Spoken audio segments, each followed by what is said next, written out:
আর একটা জিনিস দেখবে, আমি ছোটবেলা থেকেও দেখেছি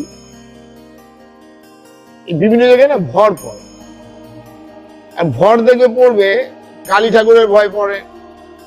কালী আবার বিভিন্ন আছে, বড় কালী, ছোট কালী, মেজ কালী, মানে অমুক কালী তমুক কালী। শিবের ভর পড়ে, শেতলার ভর পড়ে, মনসার ভর পড়ে, কিন্তু দেখবে কখনো দেখবে না শনির ভর পড়ে বা সরস্বতীর ভর পড়ে বা লক্ষ্মীর ভর পড়ে, এদের ভর পড়ে না, মানে এইগুলোর ভর পড়ে।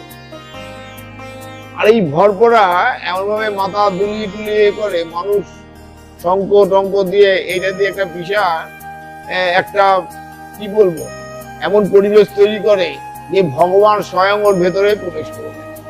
আচ্ছা তোমরা একটু বিচার করো তো, যদি এইগুলোই সত্যি হতো তাহলে আদিগুরু আমি শঙ্করাচার্য থেকে যদি বলি, তাহলে শঙ্করাচার্যের পরে পরম্পরা চৈতন্য মহাপ্রভু থেকে, ঠাকুর শ্রী রামকৃষ্ণ থেকে, কমলাকান্ত থেকে, আত্মারাম সাধক রামপ্রসাদ থেকে আরম্ভ করে এদিকে চলে যাও লালন ফকির থেকে আরম্ভ করে, কবির থেকে আরম্ভ করে, সাধক কবির থেকে আরম্ভ করে, গুরু নানক থেকে যারা যারা মহাত্মারা ছিলেন বা আছেন, তাদের কখন দেখেছো এইভাবে মাথা দুলিয়ে করে ভর করেছে? এইগুলো জাস্ট লাইক এ সাইকিয়াট্রিস্ট কেসে। এটা কেন হয় তাহলে পরে বলছি। জয়।